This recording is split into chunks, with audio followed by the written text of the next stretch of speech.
Doctor గారు, వేసవిలో వడదెబ్బ నివారణకు ఒక ఔషధం తయారు చేసుకుందామన్నారు కదా, ఎలాగో చెప్తారా? అలాగేనమ్మా, చాలా తేలిగ్గా తయారు చేసుకోవచ్చు ఈ ఔషధం కూడా. మరి ఔషధం తయారీకి ముందు మనకు వాడుకునేటువంటి మూలికల పేర్లన్నీ ఒకసారి చెప్పేసేయండి. తప్పకుండా.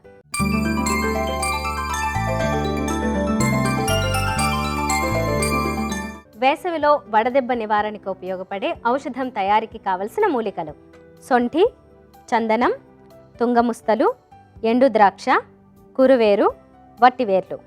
కావలసిన మూలికలు చూశారు కదా. ఇక తయారీ విధానం డాక్టర్ గారిని అడిగి తెలుసుకుందాం. డాక్టర్ గారు, మరి ఇప్పుడు తయారీ విధానం చెప్తారా? అలాగేనమ్మా, ఒక బౌల్ రెడీగా పెట్టుకోండి. ముందు ఇందులో తీసుకునేటువంటి మొట్టమొదటి మూలిక సొంఠి. సొంఠి ఏంటంటే తీసుకునేటువంటి ఔషధం చక్కగా జీర్ణం అవడానికి ఉపయోగపడుతుంది. అలాగే ఈ వడదెబ్బలో వచ్చేటువంటి జ్వరం తగ్గడానికి కూడా ఉపయోగపడుతుంది అనమాట. సొంఠి కొమ్ముని కొంచెం నేతిలో వేయించేసి చల్లారిన తర్వాత పొడిలా చేసేసుకుని ఆ చేసుకున్నటువంటి చూర్ణాన్ని 25 గ్రాముల పరిమాణంలో తీసుకోవాలి. అది తీసుకుని మీరు ఒక బౌల్లో వేసి పెట్టుకోండి. మీకు చూపించడానికి మేము కొద్దిగా సొంఠి చూర్ణాన్ని వేసి చూపిస్తాం. ఒక చెంచాడు సొంఠి చూర్ణం వేయండి. తర్వాత మూలిక తుంగముస్తలు. తుంగముస్తలు కూడా జ్వరహరంగా, అంటే జ్వరాన్ని తగ్గించేలాగాను, అలాగే ఈ వడదెబ్బలో ఉండేటువంటి ఇతర సమస్యలను తగ్గించడానికి కూడా ఉపయోగపడుతుంది. తుంగముస్తలను చూర్ణంలా చేసేసి ఇది కూడా సమానంగా 25 గ్రాములు వేసుకోండి. ఈ తుంగముస్తల చూర్ణం కూడా 25 గ్రాములు వేద్దాము. తర్వాత చందనం కూడా వేడిని తగ్గించి చలవ చేసేటువంటి మంచి మూలిక. చందనం చూర్ణం కూడా 25 గ్రాములు వేసుకుందాం.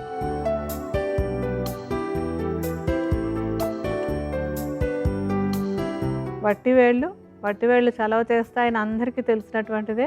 ఎండాకాలంలో ఏం చేసుకున్నా మనం అందులో వట్టివేళ్ళు వేసుకుని తీరవలసిందే అనమాట. వట్టివేళ్ల చూర్ణాన్ని కూడా 25 గ్రాములు వేసుకోవాలి.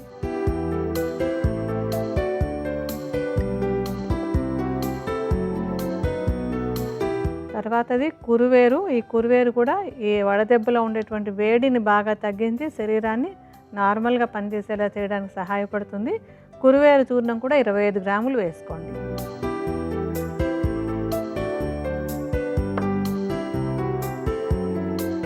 ఇంకా ఆఖరిది ఎండు ద్రాక్ష.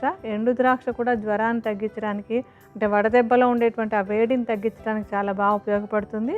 అలాగే శరీరానికి శక్తిని ఇవ్వడానికి కూడా మనకి ఎండు ద్రాక్ష ఉపయోగపడుతుంది. ఎండు ద్రాక్షని అంటే ఎప్పటికప్పుడు మనం చూర్ణంలో కలుపుకోవచ్చు, లేదా కొంచెం కలిపేసి కూడా ఉంచేసుకోవచ్చు. ఇది కూడా సమానంగా 25 గ్రాములు వేసుకోండి.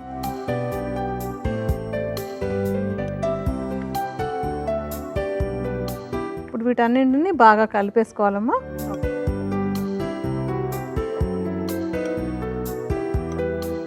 ఇలా కలిపేసుకున్నటువంటి మిశ్రమాన్ని ఒక గాజు సీసాలో కేర్ఫుల్గా జాగ్రత్తగా ఎయిర్ టైట్గా పెట్టించుకోవాలన్నమాట. అంటే దీన్ని ఎప్పటికప్పుడు అవసరమో అప్పుడు వాడుకుంటూ ఉండాలి. దీన్ని అందుకు ముందు రెడీగా చేసి పెట్టించేసుకుంటాము. డాక్టర్ గారు, మరి దీన్ని ఏ విధంగా ఎప్పుడెప్పుడు వాడుకోవాలి? ఏంటంటే ఇది ఎండాకాలంలో వడదెబ్బ వచ్చే లక్షణాలు కనపడ్డా, లేకపోతే ఎప్పుడు వడదెబ్బ వస్తుందేమో అని భయం ఉన్నటువంటి వాళ్ళు, అంటే వడదెబ్బ ఎప్పుడు కూడా బాగా ఫ్యాట్ ఎక్కువ ఉన్న వాళ్ళు కానీ, ఓల్డ్ ఏజ్ వాళ్ళు కానీ, చిన్నపిల్లలు కానీ, లేకపోతే ఎండలో తిరిగేటువంటి వాళ్ళకి కానీ వడదెబ్బ వచ్చే అవకాశం ఉంది. సో ముందు జాగ్రత్తగాను వాడచ్చు, అయితే వడదెబ్బ తగిలిన లక్షణాలు కనపడ్డ తర్వాత కూడా వాడుకోవచ్చు అనమాట. దీనికి ముందు కషాయం కాచుకోవాలి. ఆ టైంలో మందు వాడుకోవడానికి ఒక కషాయంలా కాచుకోవాలి. ఒకసారి స్టవ్ వెలిగించి బాండి పెట్టి ఎలా కాచాలో కూడా చూపించుదాం మనం. ఇందులో ఒక గ్లాసు నీళ్లు పోద్దామా. సుమారుగా 100 మిల్లీలీటర్ల నీరు వచ్చేలాగా పోసుకోవాలి.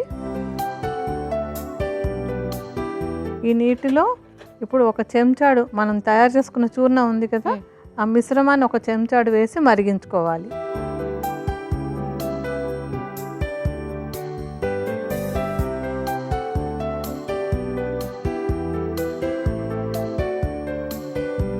బాగా మరుగుతోంది కదా, ఇదంటే టీ కాచినట్టు కాచుకుంటాం అనమాట. అతిగా మరిగించుకో, మిగతా కషాయంలాగా కొంచెం బాగా టీ కాగినట్టుగా మరిగించుకొని ఇలా సరిపోతుంది. ఇలా కాగింది కనుక దీన్ని మనం ఇప్పుడు వడగట్టుకోవాలి.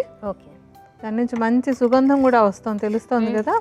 ఏంటంటే వడదెబ్బ తగిలే వాళ్ళకి ఆ వాసన కూడా ఒక మంచి ఔషధంగా ఉపయోగపడుతుంది ముందు. ఎందుకంటే ముక్కుతోటి వెళ్ళేటువంటి ఔషధం చాలా తొందరగా పనిచేస్తుంది. ఓకే. వడ పోసేసుకుందాం దాన్ని.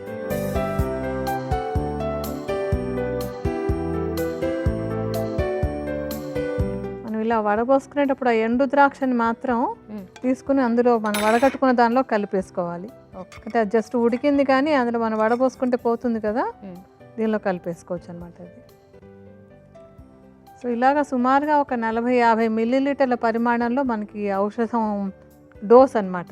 మ్మ్. ఒకసారి కాచుకున్నాక గోరువెచ్చగా ఉన్నప్పుడు ఒక 40-50 మిల్లీలీటర్ల పరిమాణంలో ఈ ఔషధాన్ని తాగుతూ ఉంటే అవసరాన్ని బట్టి 2-3 సార్లు, రోజులో 2-3 సార్లు అయినా సరే తీసుకోవచ్చు. తీసుకుంటున్నట్టయితే కనుక ఆ వడదెబ్బ సమస్యని ముందుగా నివారించడానికి కానివ్వండి, లేకపోతే కొంచెం లక్షణాలు కనిపించేసిన తర్వాత అది తీవ్రంగా అవ్వకుండా ఉండడానికి కూడా మనం చేసుకునే ఈ ఔషధం చాలా చక్కగా ఉపయోగపడుతుంది.